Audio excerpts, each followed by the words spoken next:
Ready when you are. So, have you ever made the mistake of like going on a decent size vehicle trip and not gone to the bathroom before? Or like you're leaving place X and it's like your normal drive and you're like, I'll be fine. Like I can wait to go to the bathroom before I get home. Gosh. I hate that you brought this up. Why? Because I have a story that I have to tell. Yes.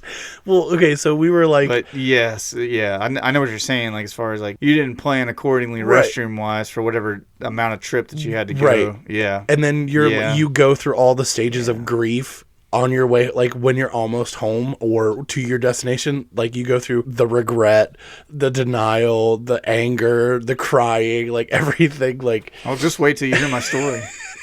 Yeah. Oh yeah. See, this is why we did this podcast, is because we think so much alike. I flipping hate this. And I Because, swear like, if I get comments about this one. Inevitably, you get stuck in traffic, or have you ever like had to go to the bathroom so bad like you miss your turn? Like you're just not thinking. Oh yeah, I've done all of those. And All right, I've got one that's worse. Okay, story time. Yeah, so story time. Gosh. When I was 16 years old, Okay. I've been driving. I was probably almost 17 years old because it was during summer months. Okay. Anyways, I grew up in the middle of nowhere in North Carolina. I grew up on a tobacco farm, right? Right, So, so I went to Faith Christian School, which is in Rocky Mount, North Carolina. Right. My address was Rocky Mount, but we lived right outside of a small town called Sharpsburg, Okay. which is halfway between Rocky Mount and Wilson, North Carolina. So those are kind of the two big towns. We are 25 minutes away from civilization. Right, which is a reasonable distance on any given situation. Pretty good hike, right? And so I have to drive 25 minutes to school, Right. 25 minutes home after Right. school, all that stuff. So we left school one day, and I made the same mistake that you're talking about. I misjudged the rumblings in my stomach for not being so bad. If you guys could see the amount of regret in Josh's face right now, it's priceless. I simultaneously, I love this story and hate this story at the same time. Right? So we left from the school and started headed home for our 20 to 25 minute drive. Right. Most of that drive is on Highway 301. Which runs between Rocky Mount and Wilson. Right. But it's 55 miles an hour, so don't think like you're going like very fast. So like 21 or around here, like so 21. 30, Yeah, it's basically like that. So interstate. So we start making our way home and stuff. About midway home. Okay, so you're about 15-ish minutes in. Yeah, well, like 10, 15 like 10 minutes minutes into the drive-ish. I'm on Highway 301. And my stomach says, you remember that little rumble that we had back there at the school? And I go, yeah. And my stomach says, well, that rumble, as it turns out, is an emergency. Oh, no. So I'm like, well, it can't be an emergency because we still have 15 minutes left to go before we get home. You can hold it. It's fine. And my stomach's like, you don't seem to understand the brevity of this situation. So I begin to drive a little faster. Right. As one does. Not a lot faster because I didn't want to get pulled over because then it would have been like a really bad situation. I'm flying home. My sister's riding with me because we went to school like at the same place. We're on our way home, and I was driving at that point in time my mom's Blazer, which, Mom, if you're hearing this now for the first time, I'm so sorry. So we almost get home, and the road that we lived on was a mile long, and it dead ends into my aunt's house at the very end of the road, and then everything on both sides of that road is our farm. Right. Our house was the last house on the right, so I've got a mile left to go when we turned onto the road, and I've been full clinch for the full ride at this point in time. Slightly elevated in your seat. Yeah, I'm doing everything I can to fight this thing back. And the moment that we turned onto our road, no more. Everything in me was it just gave up all at once. So I literally began to poop myself in the car. I had to slam on the brakes, pull the SUV off the side of the road. I jumped out, ran around, pulled down my pants in the ditch. Just and Let it all continued to hang let out. the rest of it out, but it was too late. The mess had been made. Oh, no. On myself, on the seat in the car. I mean, it was bad. So my sister, who is dying laughing, rightfully so. I mean, yeah. Yeah, she should have been. All the way right up until she smelled everything, I'm sure. But she is laughing and is like, what do you want me to do? And I'm like, I need napkins. And so thank God my mom is one of those doomsday preppers that keeps every napkin in the world in her glove compartment. Who doesn't? So my sister just reaches into the glove compartment, pulls out this wad of napkins, rolls the window down, and Just chucks eats them at me. Right? So now there's like this, you know how they spread out and stuff like that. So napkins are falling to the ground around Raining me, and napkins. blowing in the wind and stuff. And so I'm like, as though we haven't drawn enough attention, because there are people that live on this road. There's not just my family. So there are neighbors and stuff around. And so yeah, I had to do my best to clean myself up, use what remaining napkins there were to try to clean up the seat and protect it for the rest of the ride home. Mm-hmm. Drove the mile to the house, got out, had to like scrub the seat, wash out everything that I was wearing and stuff. I mean, it was terrible. It was easily one of the worst experiences of my life, but also one of the funniest stories of my life in that sense. So yeah, that was the day that the singular time in my life that I can remember legitimately like pooping myself because of what you said, because I misjudged a 25-minute drive home. That's hilarious. I hate it. Oh, I was 16. I'm 42 now, so if anybody brings this up and starts making fun of me like it was yesterday, I'll find you. And it won't hurt my feelings, I promise you. Oh, all right. Man. So Funny stuff. So I was going to say, on that note, do you have any questions for me today? I do. I've got a hypothetical question for you today. I'm glad to change the subject. So let's move away from this. If you had the chance to go to the bathroom before would you do Would it? you? I would. This one I thought was kind of funny. Okay. I found this the other day. I don't remember where I got it from. It may have been from somebody that commented, or it may have been just like me internet searching, but I thought this one was interesting. You can abolish any single behavior that human beings do right now. So like you pick the thing, everybody has to stop doing it permanently, no matter who they are. What's the thing that you're going to choose to abolish?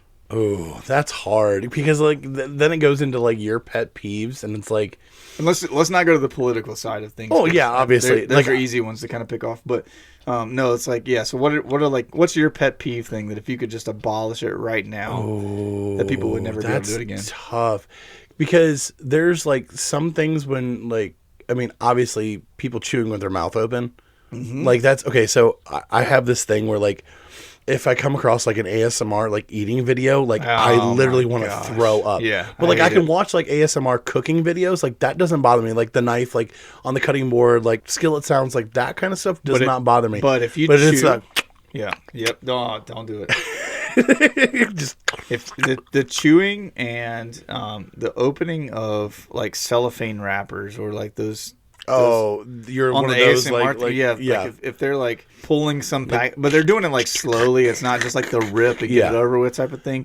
Those kinds of noises, man. Like maybe we should just say ASMR is like. Well, like I said, there's some where like because technically like rain sounds and things like that are like ASMR, which that doesn't bother me. Like that'll put me to sleep. But like the specific eating ASMR is one thing that I cannot stand. Like I cannot stand people eating out loud. My sister will be 100% on your side. Because I have a friend who they'll send me videos of people eating sushi, and it's like I'll watch them, but the sound is completely off. Like I will support you in the things that you send me, but the sound is off. That whole sentence that you just said. I have a friend. Yeah. That sends me videos of people eating sushi. Yes. Competitively? No, just like different sushi places and stuff. Like around. That has got to be the single strangest sentence that you and I have had in a while. I know. That's funny though. But yeah, like so. Yeah, that sound of people eating. It's the worst. So you would just make it so that everybody has to chew with their mouth closed. Yes, please. From now on. Yeah, that's a solid one. I like that.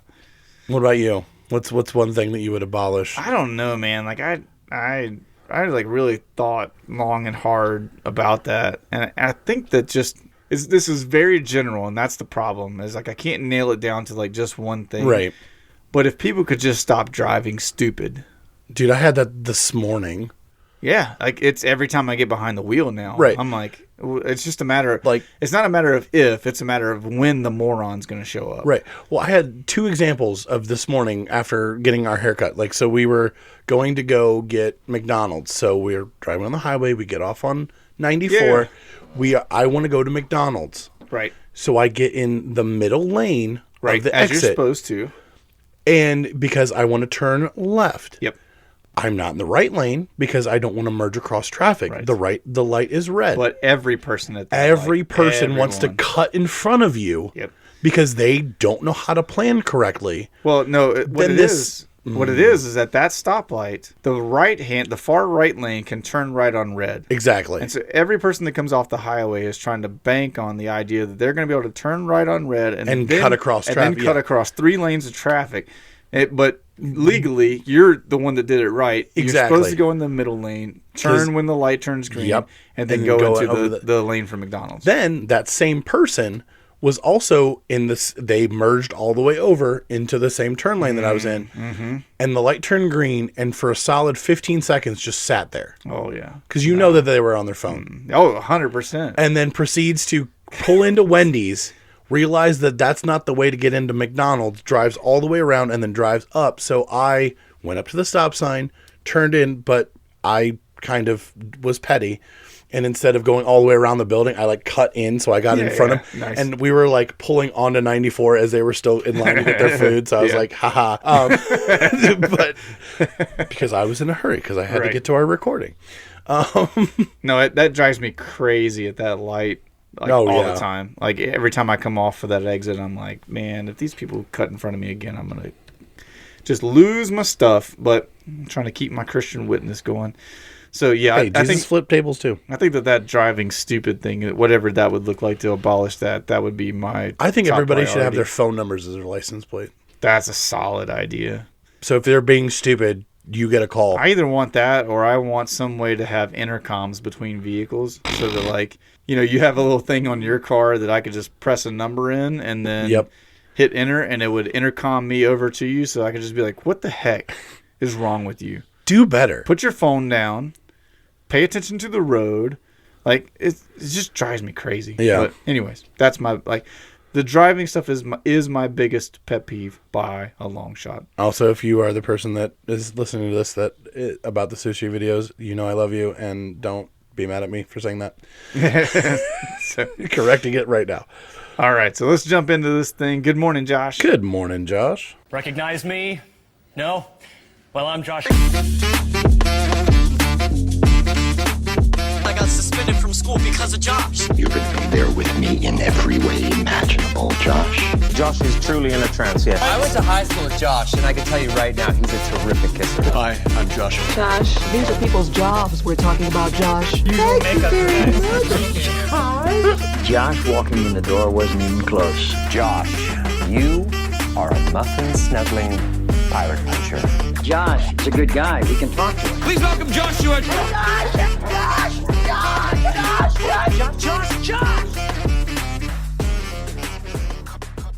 All right, so obviously being fresh off the Loveland Frogman Festival. Yeah. I always want to say Frogland. I don't know why. Yeah. Like I have to catch myself, but and just to be clear, we are fresh off of the not the recording. Festival. This is like you guys are like weeks a month behind now. Yeah, a month, almost exactly a month behind. Yep. We it kind of scratched an itch that we didn't know that we had as far as like cryptid stuff. Yep.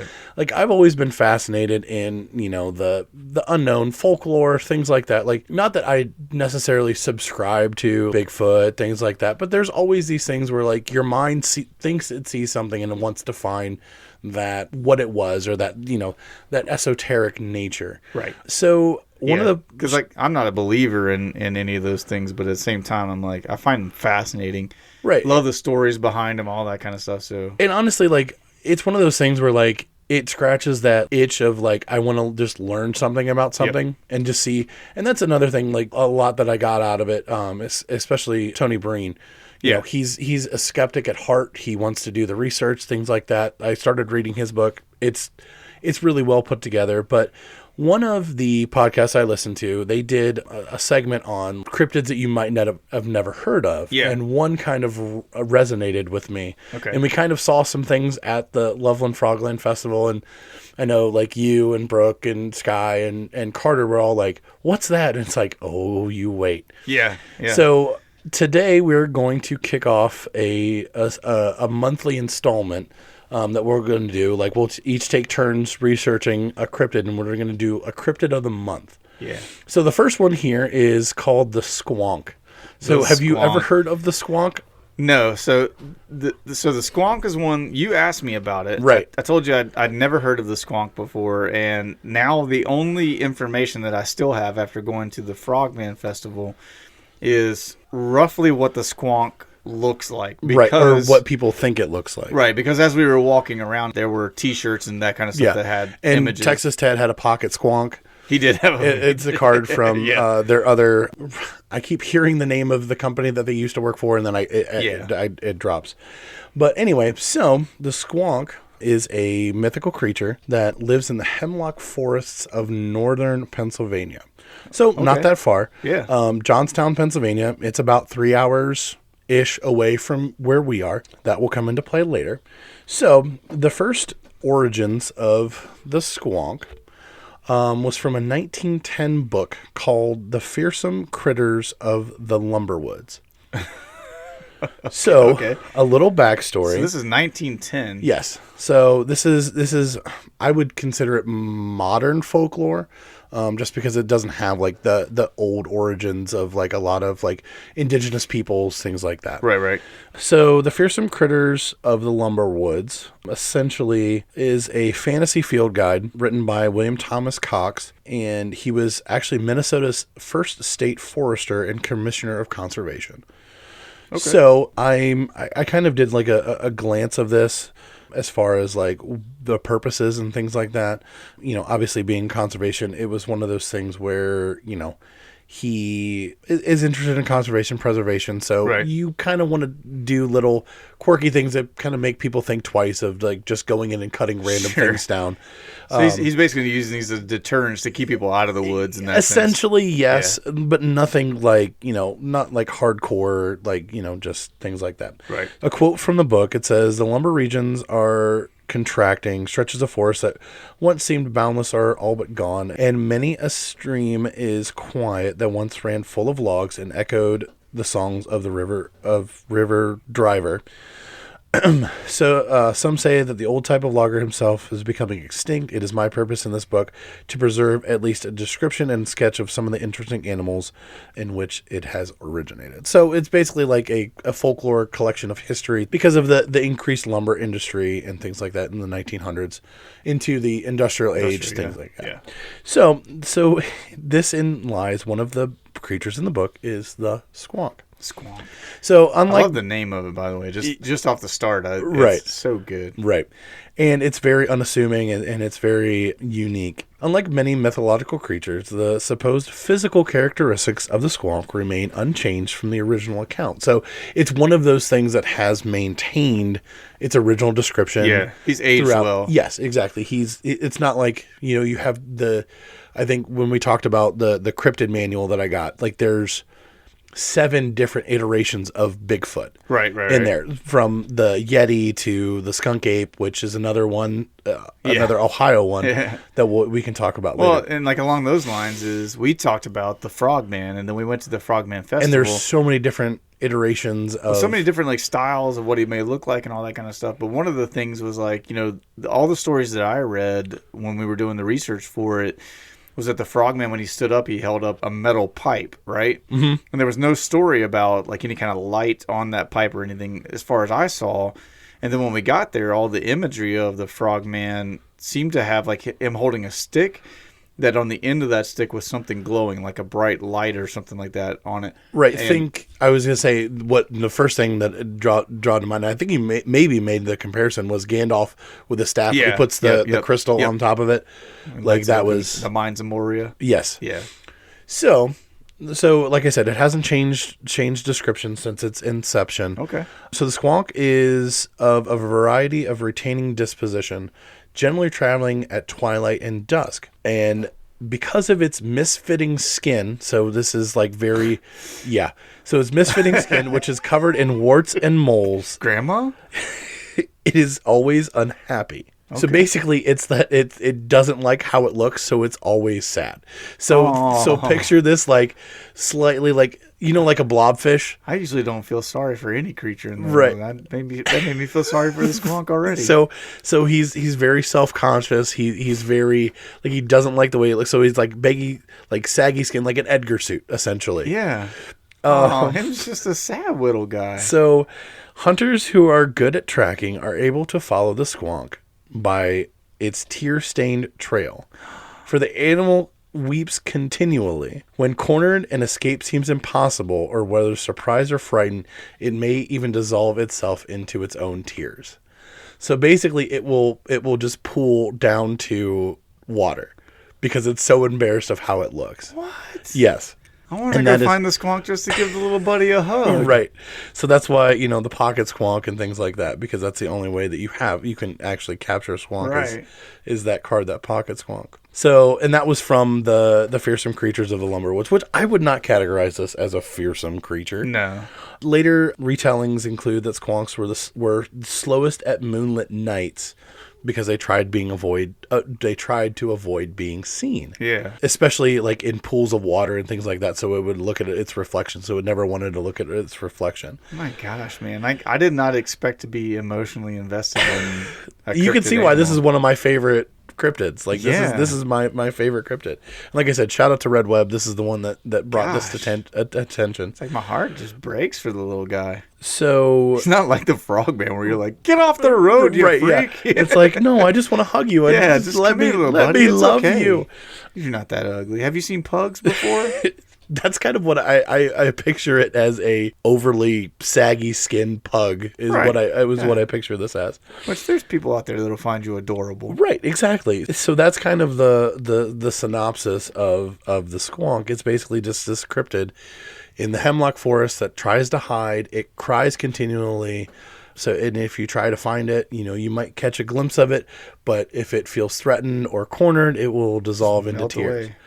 Kind of ironically coming little guy. Ironically coming full circle, this has been in 2 other pieces of media aside from the book. There is actually a song entitled Squonk by a band that we have referenced on this show, Genesis.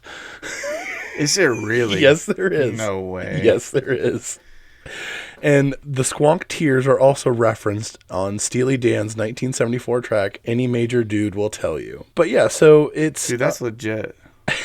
So I thought it was way. I thought it was hilarious that it came back to Genesis, because we were talking about Phil Collins. My mind is like melting right now. That's like so the Squonk. Crazy. Yeah, so that is the Squonk.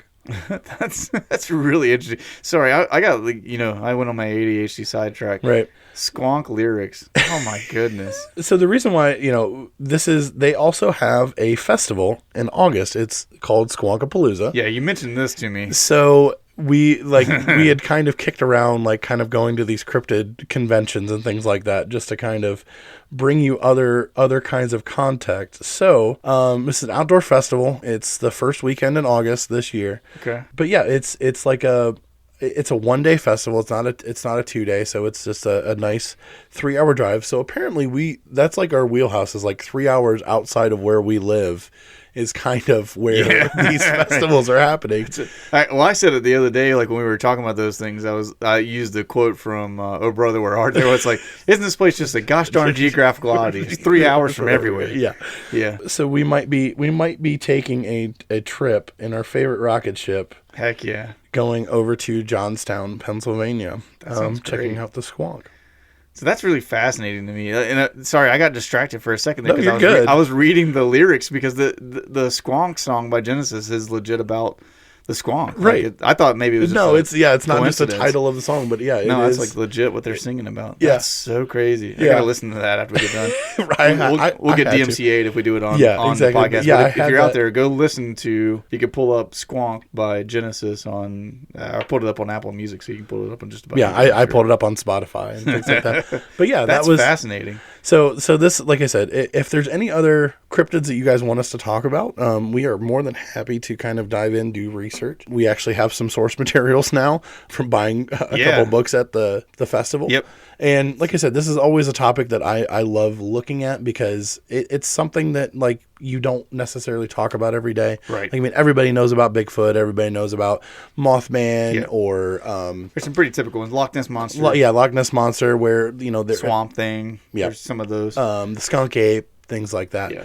At least the ones that I want to look up are kind of the outliers, the ones Right. that you don't necessarily hear a lot about. But yeah, so that's one that's relatively local. I mean, we kind of not want to pigeonhole ourselves into doing local stuff, but we're going to try to, at least from our discussion so far, is we'll at least try to attend the Squonk Festival. That could be cool though. But yeah, so along these lines, for everybody, the first episode of each month, the goal is for us to do our Right. cryptid of the month on those. And so Squonk was our first one to kick it Yep. off, which is great. so we'll kind of bookend our months with, again, this is very odd for those of you who know us. We're trying to have forethought and plan ahead. Yeah. So like we're gonna, like we said the last episode, we're gonna try to culminate all the comments throughout the month and things like that, and kind of do those at the end of the month. Yep. And then at the first of the month, we'll start you off with a cryptid. That way it enlists some questions, some things like that, some any other further research that we can kind of tie Right. up at the end of the month. And that way too, it kind of gives us a good time frame of making sure that we are paying attention to your comments and things like that, and interacting with you guys, because without you guys, we're not here. That's right. We don't exist, so we appreciate you guys. And along those lines, we'll take a break real quick for our sponsors. This week, we're going to tell you again about our sponsor, The Salt Collective. We've been mentioning them each week, and we hope that you don't skip over these ads because it's very important to us that we get to promote our friends at The Salt Collective. They are a business that exists to help small businesses and nonprofit organizations to be able to help promote themselves on social media, to be able to organize their business better. And so they exist to be able to come alongside small businesses and nonprofits and help them to just do business better. And so as they do that, one of the cool things that the Salt Collective does is they take the businesses that partner with them by hiring them on, and they partner them with the nonprofit organizations that they work with, so that what is paid from the businesses goes to support the nonprofits through the Salt Collective, so they get to do more work for nonprofits as more businesses hire them on. So we love seeing that partnership. We love seeing what they're doing. They work with several of the nonprofits here in our area. They work with several small businesses and friends of ours, and they have done tremendous work to be able to help grow their social media presence, to help them with marketing.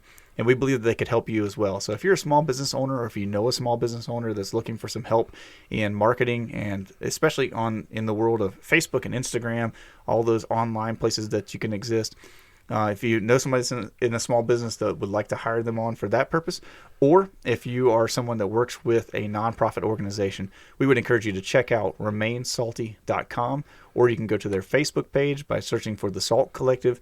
You can also check them out on Instagram as well. And that we know that if you go check out their website, go check out their social media pages, you'll see The Salt Collective is a great organization doing great things for small businesses and nonprofits. And we would love for you to consider hiring them on for yourself. And again, like what Josh and I have said before, we love the Salt Collective because we record our podcast in the attic of the owner's house, which is always a positive for us, right? So check out the Salt Collective, RemainSalty.com. We appreciate it. Thanks. All right, so I got another fun one for you. Ready to hear something else? Let's roll. So this is one that we both knew of this thing existing, but it was something that James Crowley mentioned in one of the comments a while back, and we've finally gotten around to talking about it because I wanted to bring it up. I did a little bit of research, and that was kind of the thing that was slowing us up a little bit on bringing it about. But James asked us at one point in time to talk about the peacock shrimp. At first, I was like, I don't know, there's enough there in a sense, because there's one fascinating thing about the peacock shrimp that we'll talk about in just a second. But I was kind of like, is that it in a sense? Right. But I wanted to kind of prepare and really be able to get this down pat. Yeah, exactly. So the peacock shrimp, for those of you who don't know, scientific name, which I'm betting that none of you know. Oh, for it, no. is I'm going to see if I can get this. Odontodactylus celeris. Oh, so it's a dinosaur. Yeah, that's sure. Yeah, It's pterodactyl. as far Got as it. I'm concerned, it can be. It's a dinosaur dentist. Yeah, that's yeah, that's exactly. Right this way, Dr. Shrimp will see you now. Yeah, like, Dr. Peacock? yeah, it's like, Doctor? Can you imagine? You're the size of a shrimp, and a brontosaurus comes in and is like, All right, need well, I to see take you a- haven't been flossing here. Yeah, yeah. Let me You're just get in there. You're like literally inside of his tooth because you're so small and he's that giant. That's hilarious. So they have various different names for these things. So the peacock shrimp, the peacock mantis shrimp, the harlequin mantis shrimp, the painted mantis shrimp, the clown mantis shrimp, the rainbow shrimp, or simply mantis shrimp. Wow. Those are all different names for the Could same. you imagine fitting same that on a one. business card? Yeah, right. Here's my card. They're like, which should we call you by? He's like, all of them, please. Yeah, Like, doctor? yeah, this is doctor. So those are all the different names. They're primarily found on the East African coast, on the Pacific Ocean side. So like east of Africa. You know what I'm saying? Does that make sense to your brain, Josh? Why am I? Josh just went to outer space. No, because I always. This is another stupid Geology. thing. We've told you before. Geology is not a strong suit. No, it's geography. See what I'm saying? No, because Case in you always point. picture the America being like the center of the globe. Because we are. But wouldn't that technically be the Indian Ocean, though? No. Okay. This was from the scientific thing that I read. So, The scientific Wikipedia. So let's see. I want to say that Africa touches more of the Indian Ocean than the Pacific Ocean.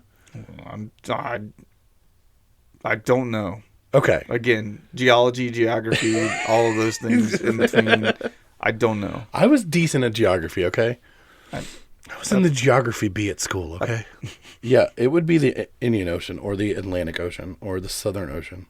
We can't be Atlantic. No, I mean, way. Eastern, yeah, that's right. But the eastern side of. yeah, the eastern side is the Indian Ocean. Okay, well, the Wikipedia article that I read. Exactly, it's Wikipedia. All right. Anyways, moving right along. As I digest. Yeah. So, is east of Africa, off the eastern coast of Africa, and is where they're primarily found. Usually, these things are only 1.2 to 7.1 inches long. Okay. So, I mean, that's a decent sized shrimp, 7.1 ish. Oh, yeah. For some, The big size. Yeah. So they're really colorful. That's why they're called all the different things as far as like peacock, harlequin, painted, clown, rainbow, mantis shrimp. Right. Right. So it's got all these things. The thing that makes it the coolest, and this is the reason why James brought it up to us, is because the mantis shrimp is most famous for its powerful punch. Right. Which is kind of like a crazy thing. So you guys have seen like shrimp and crabs and stuff before, where their arms are kind of folded up underneath them, and right. so they got the big claw end on it. Arm is folded underneath. Well, this little dude is capable of propelling this club-like appendage that he has folded up underneath him at an acceleration that, according to this article, is similar to that of a .22 caliber bullet. That's awesome. So you think about like these. So this is how these guys hunt, right? So like the whole idea is that the mantis shrimp kind of just settles down at the bottom of the ocean. When fish or anything come close enough to him, as he's just kind of sitting still, this dude punches his fist out fast enough at the power of a .22 caliber bullet to just knock him unconscious. He's just like one hit wonder. Just like straight up Pow. Mike. That's a Mike Tyson shrimp. Yeah. So the little dude punches so fast that even underwater, his punch creates enough heat that it causes the water around it to boil. Yeah, like think about that. That's crazy. So like 212 degrees Fahrenheit. More so, they said that the mantis shrimp, because it punches so fast, and because of the friction of the water against the outside of its claw, they said that for a brief second, that the temperature gets as hot as the surface of the sun. Okay, Now, so I don't know. You're gonna ask me questions that it's not that I'm asking science is all I can questions. say. It's one of those things where it's like, have you ever been on the surface of the sun? Like, how do you know how hot that is? We just have a guess on how hot that is. They're saying, and again, this is from the article that I read. So if you hold me to this, I don't. Yeah, you don't, but everybody listening might. They said somewhere in the ballpark of 6,200 degrees Celsius. What? Yeah, which I think For is like outrageous. a flash of a second? Yeah. Oh, yeah. It's like, I mean, it's a very brief flash. Well, and like obviously friction creates heat, but like, right. How do they measure that? Like, are you like sticking your finger down there and like, ooh, that's hot? No. So I think what it was is that they're using a thermal imaging camera, okay, as well as a slow motion camera. So I watched the videos of these guys punching, and right. I mean, when they show the slow mo of it and this thing coming out and stuff like, you can watch the water around it boil. Like, really, I thought that was just like it was just the air bubble, and like that's what knocks the fish out. That's the thing is there's no air. Like, they're underwater, so when he punches, he's creating air by boiling the water. That's the nutty thing about it. And so you think about, like, can you imagine? I want you to let's just close your eyes and go on a journey with me. Okay? Picture, if you will. Yourself, right? You're Marlin, the clownfish. Right. Okay. we're in Finding Nemo. Uh-huh. Your son Nemo is lost. He's been taken by a diver off the reef. Right. You find your friend Dory. You and Dory are swimming along. Just keep swimming. Right. Looking for your son. You take a corner around a piece of coral, and in a split second, his lights out. You're dead. The wrong neighborhood. It's not even that you're knocked unconscious. You're just dead. You're dead. Because homeboy just punched so hard. It's wild to me to think about it, because this guy just sits still. He's perfectly still at the bottom of the ocean, and then some hapless fish swims by, and this dude one taps, boom, and you're done. What popped into my head is like, you've seen the movie The Lorax, right? Oh yeah, where he like wakes up and the Lorax just punches him in the face. Yeah, it's so good. He like screams like, ah! Poof. I am the Lorax. I speak for the trees. Yeah. And if you wake me up from a dead sleep, I'll punch you to your knees. So, this that's guy. funny. So the crazy thing about it is, like, so the punch is super fast, right? Right. Doesn't necessarily equate to power just because of the size of the mantis shrimp and all that kind of stuff. But the force of its punch is the same as the bite force of a lion. Which is still not as much as a silverback gorilla. Yeah, right. But you just think about, like, that's crazy. Like, yeah. That's what I'm trying to remember. What the bite for? It's like around 900 psi. I mean, either way, you know that a lion could bite anything under the ocean just about in half. Yeah. And so when this thing collides with something in this 22 caliber punch that he's throwing right. out. Well, and like that's the thing too. Like, I mean, the makeup of those fish and things like that are completely different from land animals because they're meant to be light. Yeah. So yeah, it's going to tear through anything. Yeah. Yeah. So you just think about, like, this little dude sitting there on the bottom of the ocean floor, Mike Tysoning everything that comes inside. Mike Tyson punch power with the speed of Floyd Mayweather. It's just like, right. What an unstoppable little force this guy is. I love it, man. So that is a good one. But yeah, they'll use that powerful punch. They'll knock something unconscious, and then they'll just sit there and feed on it until they're full, and then peace out and go find another spot to wait for the next. I think that, and then like octopus are probably my two spirit animals, because octopuses will punch fish just out of spite. Yeah. Yeah, absolutely. They're hiding out, blending into a reef, and a fish comes close enough, they're just like smack. Yeah. So like just out of spite, and then a shrimp that has enough power to basically punch like a 22. Right. And what's hilarious about that is with the octopus is because, there was some scientist that was like, he's diving down there, observing this octopus. The octopus reaches out and smacks a fish, and the scientist goes, "Aren't you going to eat it?" And the octopus is like, "No, dog." Man. He just looked at me sideways. He was annoying me. Nah, that's my mother-in-law. I know her. Oh, that's funny. That's hilarious. So that is our peacock shrimp little friend, and I hope that if if I'm ever off the east coast of Africa swimming in the ocean, then don't get my foot tapped by one of those guys. Yeah. While we were at the Frogman Festival, we were eating lunch on our way home at Wendy's, and we both agreed that Wendy's has the optimal spicy chicken sandwich. Yeah, well, the big thing we said was consistency. It's the most consistent. We love it because it's the same everywhere. Right. Yeah. Like, you know, you go to Wadsworth, you go to Loveland, you go to wherever. It's always a static level of spice. It's never not spicy. It's always spicy or above.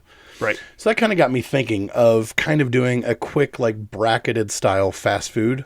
Showdown, like, because I mean, as of recording this, and it'll kind of be wrapping up March Madness is a thing. So I found a bracket generator, and I started plugging in at least some fast food restaurants.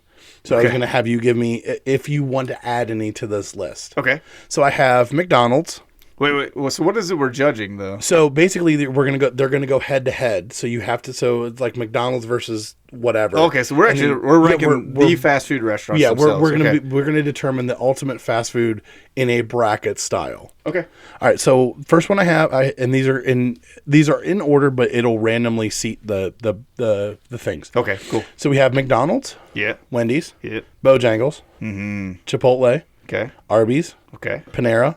Okay. Taco Bell. All right. Burger King. Mm-hmm. Any others you want me to add? We need to add at least 2. I feel like Five Guys got to be Five on Guys. there. Okay. They're pretty like typical fast food staple one around and stuff. And you said Arby's? Yes. I'm trying to think of any other like fast food restaurants that. I'm trying to think of ones that would actually be competitors. That's the thing. Right. Because we could put Checkers on there, but Checkers is an automatic loss in my book. Yeah. It doesn't compete with anything. Like ones that you enjoy. Like all of these, there is at least one thing out there that I will eat that I really enjoy. Yeah. Exactly. Like so. Like there's nothing that comes to mind for me at Checkers other than fries, but like that's not exactly. There's plenty of other better places with fries on there. You want to put Sonic on there? I do enjoy Sonic. Okay. So. Yeah, I could. Depending on who they go head to head with, I could. Yeah, exactly. Picking all right. So we have 10 different fast food restaurants. So are you good with that list? Sounds good to me. Yeah. All right. So we're going to create the tournament. All right. So matchup number 1, round 1. Okay. Taco Bell versus Panera.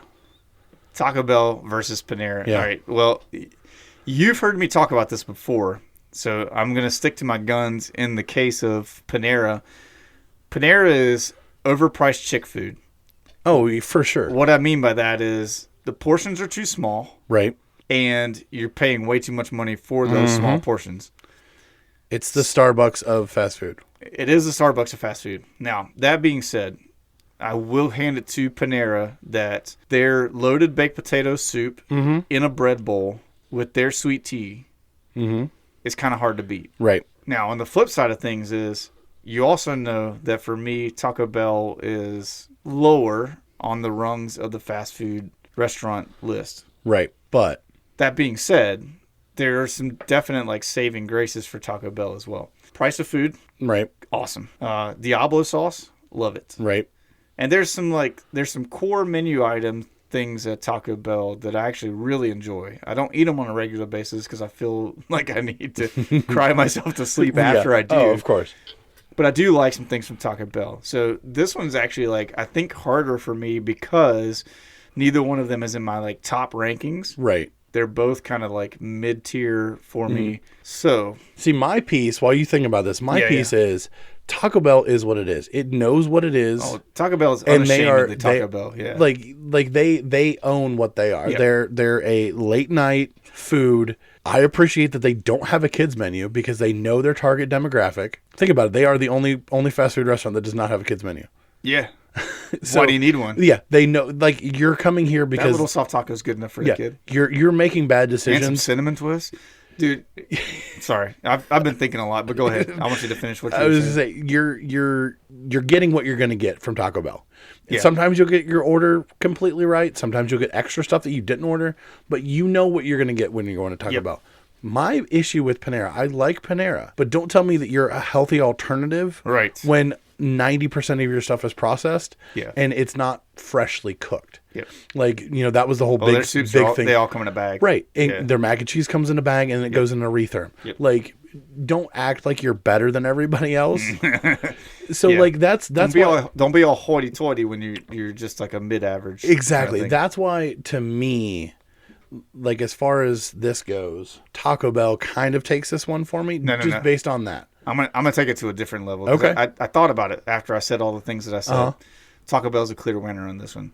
Cinnamon twists put you in a new category, but beyond the cinnamon twist, they brought back the Mexican pizza. Oh yeah, That to me it was enough to yeah. put them over the top. So And like I guess that's my biggest complaint about Taco Bell is they will take away menu items that everybody loves for no apparent reason. Yeah. It's like you have all the stuff to make it, just make it. What was the Caramel apple empanada was I never had that. so good. It was like basically like a fry pie, but it was like deep fried and Yeah. covered in sugar. No, and what was hot. they had the double layered Oh, the chalupa thing or whatever yeah, it was, where it was like the big fluffy soft the bread gordita on the outside.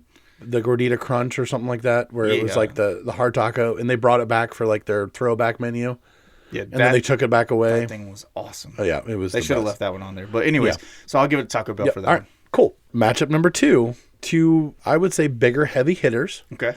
relatively same price range, same style of food. McDonald's versus Sonic. Oof. McDonald's versus Sonic. See, I love Sonic. I don't eat it nearly enough because Same. there's not one 'cause that one relatively to close. us. Yeah. I will say the fact that they have tater tots on their menu kind of kicks it up a notch for me Absolutely. because Have you had their chili cheese tater tots? no, but now I want to. Dude. But like I'm a sucker for a good tater tot. That's one of my go-tos. I think their burgers are a lot better quality. Yeah. But again, McDonald's has their place. And- McDonald's is the champion of consistency. right. You're never going to go to McDonald's and order a regular cheeseburger with the normal stuff on it. Mm-hmm. Ketchup, mustard, pickles, and those little onions that they do. Right. You're never going to get a cheeseburger from McDonald's and order their fries that's Right. not going to be, identical Right. everywhere you go. And I know that they are a garbage tier food, but I love the chicken McNuggets. Like that's like a go-to for me. I actually love their like 2 cheeseburger meal at McDonald's. It is my like I know I'm gonna feel like death later on. Oh, but, yeah, for but sure. This is so good. I think in this one that I'm gonna go on the side of Sonic. Okay. I would. And I'm on the side of Sonic because of variation of stuff on their menu. Right. Yeah. Yes. So that they have a lot different choices. Like McDonald's is very much like kind of in their lane for the most part. Right. You're getting variations of burgers that they do. Maybe you get a different sauce or whatever it is on it, and then their fries are consistent. But as far as like sides at McDonald's, what else are you ordering as a side at McDonald's? Yeah, you're getting fries. Absolutely nothing. It's those fries every time. Whereas you go to Sonic and it's like, do you want fries, tater tots, curly fries, onion rings? Like, what do you want? Yeah, like, exactly. All those. It's more of a customizable experience. Coney dogs, burgers, chicken sandwiches. Right, and all their different drinks and Nuggets. stuff that they have, like that aren't just pop. And the happy hour thing, which is Right. not just happy hour, it's like happy 4 hours or whatever it is now. Right. Which I think is great too, because one of my favorite things from them was I used to love to go when I worked at the Honda store selling cars for a while. Mm-hmm. Our boss used to send us down there just about every day. He would send one person down around like 2:00 or so, and during the happy hour deal, and we would go get cherry limeades. Okay. Like the giant ones, Right. And that's what our whole sales team would like drink in the afternoon. And I mean, it was awesome. Well, that and they have the little nugget ice too. So yeah, that's- the ice, that's- their ice yeah. is the so superior good. ice. And you get a real cherry on top of Yes. your limeade too. So, anyways, Sonic definitely wins out on that. All right, 2 of the 3 more expensive options on this list. Okay. We have Chipotle versus Arby's, You can argue this one because I'm just gonna say flat out, I don't like Arby's. and The only redeeming quality for Arby's is their curly fries. yes, they brought back I do like the potato wedge, the big huge like hash brown things. Yeah, that they've yeah. brought those Okay. back. So I do Those are enjoy good, those. too. The turnovers as far as like a dessert Yeah. are good. I think it's extremely overpriced for what it is. And if we're talking main food options, so because we talked about like all the side Right. things you can get at Arby's. Arby's is a great place to stop by if you just want to pick up something quick that's going to be a snack. Right. I want a medium order of curly fries, or Yeah, or I want a dessert jalapeno poppers or whatever. Right. Like Great for that, not great for like I don't care. Like everybody hypes up their roast beef sandwiches and stuff, and I'm like they're not that good. Well, they're not even real meat, which we Right. could go into that whole Right. discuss the whole. I mean, obviously, I worked at Chipotle. Those of you who know me, like, even though the disdain that I have for Chipotle, like, it's a firebreader food. They are a restaurant that actually claims to be healthy and actually makes their own food. Yeah. Like, I mean, this is a clear winner. The only thing I will give to Arby's is their milkshakes. Also, they have a creamsicle milkshake that they come out with like in the summer. That's bomb. Which I'm not a creamsicle guy, Right, so that that's fine. doesn't do anything for me. But milkshakes I do enjoy. Around this time of year, like around St. Patrick's Day, they have an Andy's mint shake, a chocolate mint shake, which is far superior to the Shamrock shake. Right? But I mean, to me, and I think you are a clear. This is a clear Chipotle victory. Chipotle's a winner, I think, on that one.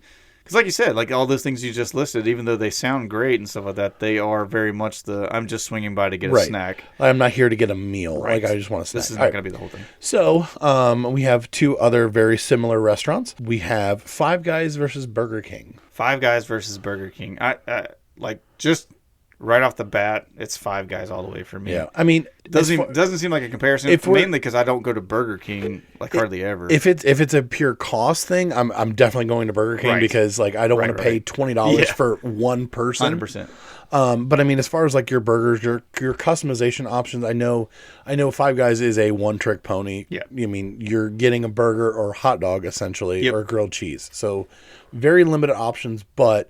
You know, if you want to make yourself sick on fries, like you order a small fry, you get like a paper bag's worth of French fries. Yeah. When you go there. I mean, yeah, I don't go there enough. I mean, plus they put the malted vinegar out for the fries. Yeah. That's a big win for me. I like malted vinegar. And it's not on this list, so it's not a competition. But like Swenson's, like it's kind of the same way. I mean, I'd rather go to Swenson's than Five Guys, but that's just a cost thing. But as far as like this is, like, I mean, we eat Burger King more than we should because that's the only fast food place in Rittman.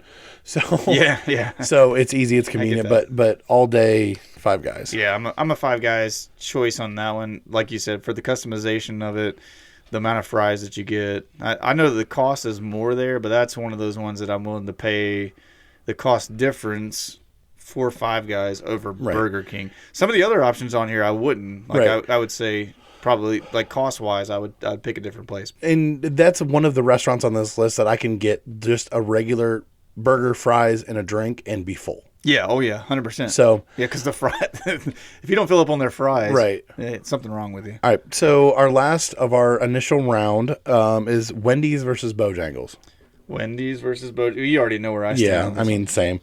So Wendy's versus Bojangles. I mean, we talked about Wendy's having the most consistent spicy chicken sandwich, but the most consistent spicy chicken sandwich in the world isn't going to save you against, in my opinion, against Bojangles. Which 100%. When you start talking about not just the consistency of chicken, which everybody that knows me knows that I'm a Bojangles fanboy, and so it's going to carry them through a lot of arguments in this on my part. But at the same time, not just being like fanboy for Bojangles, you have to give it to them for the sake of their consistency of chicken, but also number of choices of sides. The fact that you can do breakfast all day, and so all of their breakfast biscuits and stuff. So if you want a bacon, egg, and cheese biscuit, you want a sausage biscuit, whatever it may be, any of that stuff. Their bow rounds that you can get. I mean, I just feel like the menu options and stuff at Bojangles, plus the fact that their sweet tea is so far superior to Wendy's. And they have a flavor of Mountain Dew there that I've never had anywhere other than that. That's actually really good. At Bojangles? Yeah. Really? Yeah. So on this... I never even pay attention to any of the soft drinks at Bojangles because it's like legendary sweet tea. Here I come every single time. So in the effort of having a rounded tournament, because we kind of obscured it a little bit, what is one restaurant on this list that you would give a free pass, or what is one fast food place on this that wasn't on this list that you give a free pass to? Who would give a free pass to? Man, that's a good question. Because I feel like it's got to be a restaurant. Or fast food restaurant. Because, Chick-fil-A. Oh, yeah. That feels like an easy pass. I can't believe we didn't even think about them on the OG list. What, you didn't want Cane's? Listen, if you're out there and you're a Cane's lover, man, just embrace it, dude. Without the sauce, you guys are nothing. Right. You got mediocre chicken wings, mediocre fries. The best thing that you got going for you is the sauce and the Texas toast. Yeah. You get rid of those two things, and Cane's falls apart tomorrow. 100%. So, anyways. All right. So now we are down to the next round. So Taco Bell versus Sonic. Again, kind of Taco Bell versus Sonic. That's a tough one. So you're getting what you're getting from Taco Bell. Like we've already established that. But then you have your variety of Sonic. You got the variety of Sonic. Better quality, in my opinion. Yes. From Sonic. The difference is, though, is like there's also a Taco Bell in like every corner. Right. You have to kind of seek out a Sonic. You got to find a Sonic. Unless you're like in a very tourist, like I know, like and Sonic's gotten a little pricey.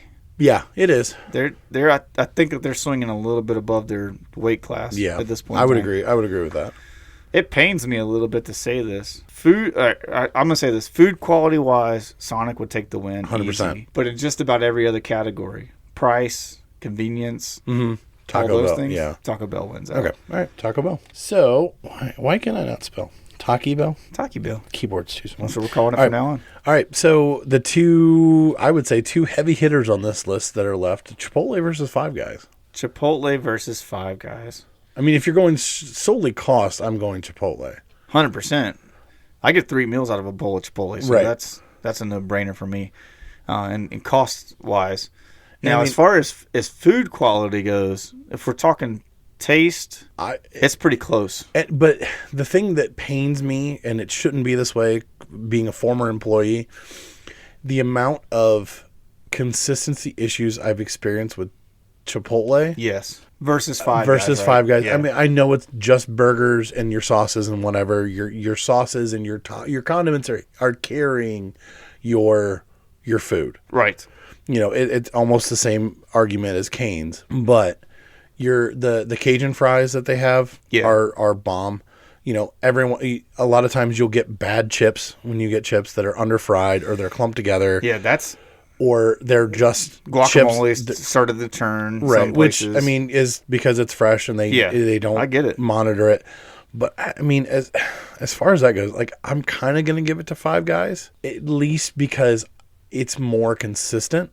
Right. Now there are Chipotles that I will go to because I know the food quality is going to be consistent every single time I get that. And that's a shout out to the people who run those restaurants because they uphold what it's supposed to be.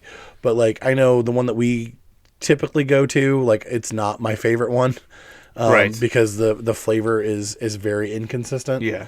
It definitely is. You'll go in there one time and it's like the salt content in the chicken will turn your mouth inside out. And right. The next time it's like barely tasted. Yeah, it's like, oh, this is just a piece of raw chicken. Yeah, that's so that's interesting because in my opinion, it's like, okay, if we're going cost analysis, Chipotle wins. If you're going consistency, Five Guys wins. Right. Flavor wise, I feel like they're kind of a tie. Yeah, they're very similar. I mean, because you can take the salsas from Chipotle, the queso from Chipotle, right. And you can transform your food into what you want. You can take the toppings at Five Guys and carry just your regular burger. Now, making you full, I would say they're even. Right. Because I think both of those places are going to make sure that you leave full, right. Although you got to, in my opinion, you have a better chance of having leftovers at Chipotle than you do at Five Guys. Correct. So it's very close to me. I think that what it's going to boil down to for me at the end of it is also thinking about how do I feel when I get done with the meal. I feel better after Chipotle than Absolutely. I do. Because it doesn't have all that grease. It doesn't have all that stuff. So I don't know, man. I say I'm going to defer this one to you on your pick because you said Five Guys. Yeah. So I'm gonna lean Five Guys just because I'm a pretty even tie, I think, between them. Okay. All right. So the last one for this round is two restaurants that are almost identical. Okay. So we have Chicken Chick-fil-A, places, right? Chick-fil-A versus Bojangles. So according to my dad, now we're talking about Jesus Chicken versus the Lord's Chicken. This is literally what he says. He's like, so Chick-fil-A is Jesus's chicken, and, right. and Bojangles is the Lord's chicken. So does that mean the Lord works on Sundays and Jesus doesn't? The Lord never sleeps. So I love Chick-fil-A. I also have the problem with Chick-fil-A of the same thing we've talked about with several of these restaurants of consistency. Right. Some Chick-fil-A's nail it. Right. Some don't. Yeah. See, I think Some waffle fries are really, really good. Some waffle fries, They're- you get them cold. And oh they're, yeah, and that will almost ruin my entire meal. Yeah. But I do have to say, the one thing that I do appreciate about Chick-fil-A is I actually really enjoy their grilled chicken tender, like their grilled chicken nuggets. Brooke gets their grilled ones because she can't do the gluten stuff Right. anymore. But I mean, as far as like an option for that, like they're good. Like there'll be times Yeah. where I'm like, I don't want that deep fried. Like Sure. I'll eat fries instead of getting chicken nuggets, but I'll get the grilled chicken nuggets. Right. And I still like them. That and when we were working at Chipotle in Fairlawn, we would DoorDash Chick-fil-A a lot. over. But I would get a 12-count nugget, a large thing of mac and cheese, a large thing of waffle fries, Chick-fil-A sauce, hot sauce, the buffalo sauce, and ranch, Mix it all together. and mix that all Yeah. together and get a side of bacon occasionally. Right. Oh, See, I get that. I do. right. And like I said at the beginning of this, and I'm just going to be forthcoming about it, is that I just feel like, number one, you just said you had to do a whole lot of work to put together a whole lot of ingredients from one place to try to make something that you really enjoyed. Right. On the flip side, Bojangles, going back to, it's consistent. Right. Like, vast majority of Bojangles you can go to. The only thing that ever wavers for me at Bojangles is their fries. Every once in a while, I'll order fries from Bojangles, and they either don't hear me say extra seasoning, or the fries are kind of cold. And when Bojangles fries get cold, they get really kind of like stale fast. And so that is my kind of critique on the fries, but everything else on the menu at Bojangles is consistent. It's good across the board. It makes me feel like I'm eating a little bit more like a home-cooked meal, I Right, think, yeah. a lot of times. Especially with their sides, like it's and another place that Dirty rice. that I do really enjoy, that I think is semi underrated, almost overrated, but like in that is KFC. I think like their sides Sure, and stuff, yeah, like yeah. it's a very good alternative to Bojangles as far as like the same style of restaurant. I kind of knew that KFC wasn't going to make it into the top for me. Right. I think one of the biggest reasons being is that the Wadsworth KFC sucks. It does. It is by far the worst KFC. And this on is the planet. second iteration of the Wadsworth Yeah, KFC. yeah. So if you're out there and you're somebody that knows the person that owns and operates that KFC, please just have a heart-to-heart conversation with them and tell them do better. Right. Yeah. So for me, it's Bojangles, 100%. but yeah, 100%. Again, I'm going to be partial the whole way through. Yeah. We haven't even brought up Bowberry biscuits yet. Oh. Which is like. I mean, see, to me that's when you pull out the big guns. That's right. That's when right. you need to pull out the big guns. All right. When we need to win, that's how we. So we're down to 3 restaurants. So Okay. because we apparently can't do brackets right. Anyway, so we'll have one with a bye. Yeah. So it's down to these 2 restaurants to make it into the championship round. Okay. Taco Bell versus Five Guys. That's actually a tough one. That's a really tough one because we're on 2 opposite ends of the spectrum cost wise, right? Oh, for sure. Taco Bell is throwing it in with the cheap stuff. And then we've got Five Guys, who's more expensive, but undeniably better as far as quality of food and that kind of stuff. So, you know what? I hate myself for doing this. But for cost analysis, Oh, yeah. for number of items on the menu, like variety that you can choose from, plus the stinking cinnamon twists and Baja Blast and everything, the sauces, everything in between, I think Taco Bell beats Five Guys. Five Guys. I hate that. See, to me, it comes down to the cost analysis. Yeah, that's a huge. And part like of it. I can get probably conservatively twice the amount of food for the same price at Taco Bell as Five Guys. no doubt. Like you can get a taco 12-pack. I think the fries at Five Guys are the only thing that puts you close in that category. Right.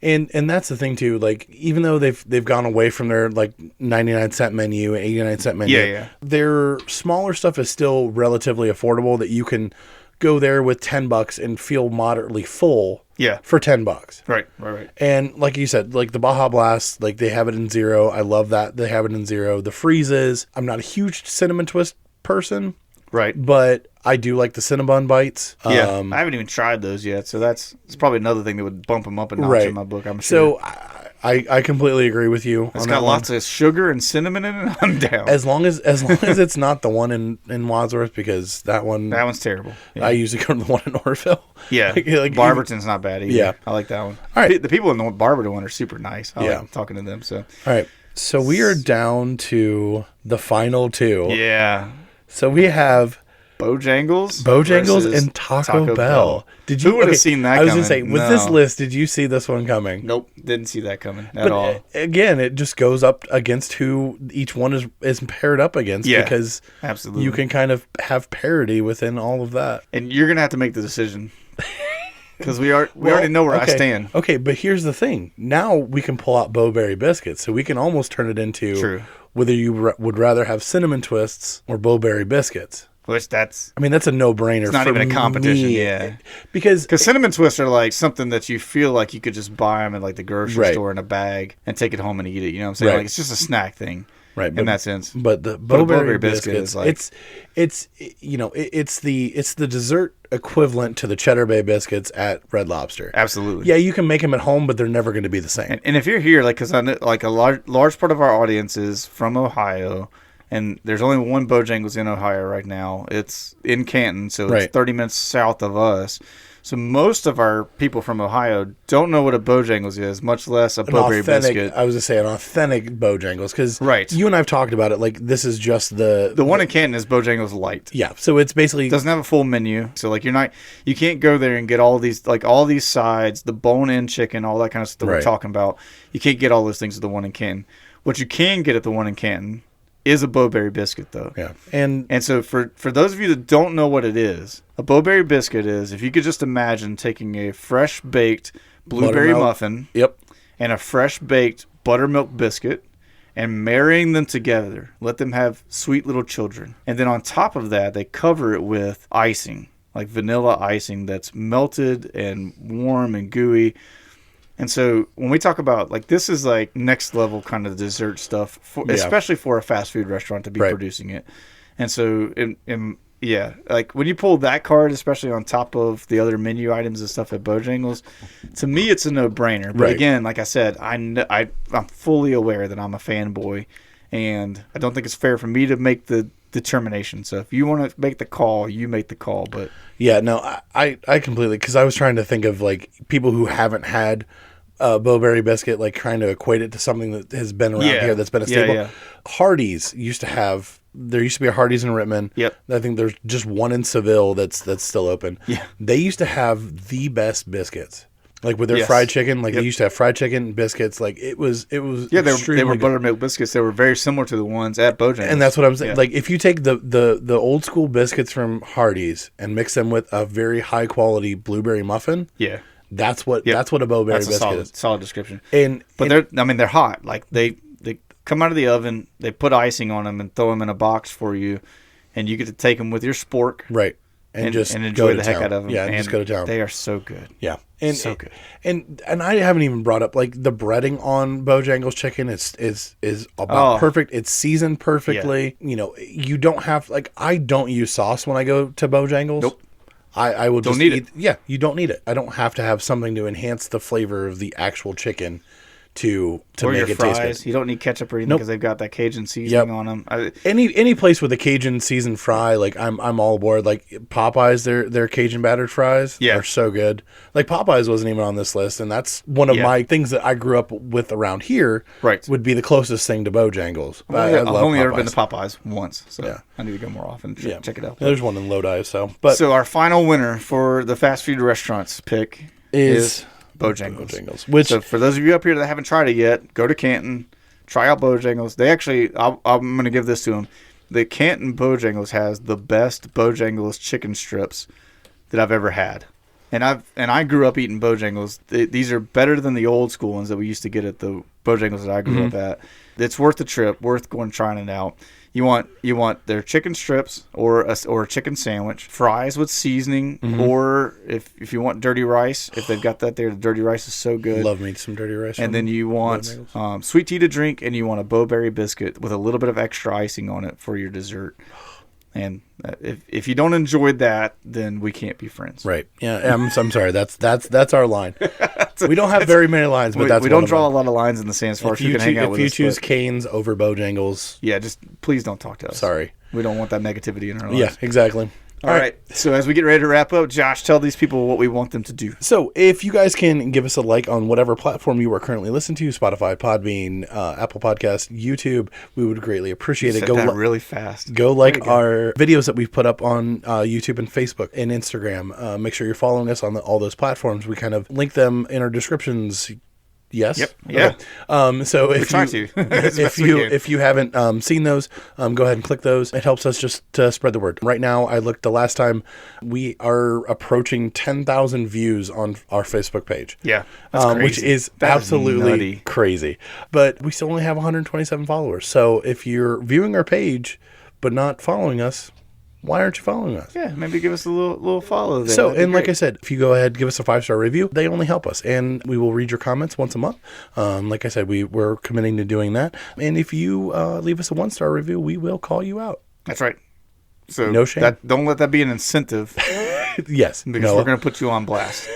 Yeah, make sure you leave your comments and stuff like that. In an upcoming episode, we will also do an entire episode of youth group stories. So you can look forward to those 100%. As well next time. All right. We love you guys very much. Hope you have a great rest of your day, and we will look forward to seeing you in the next episode. Bye. Bye.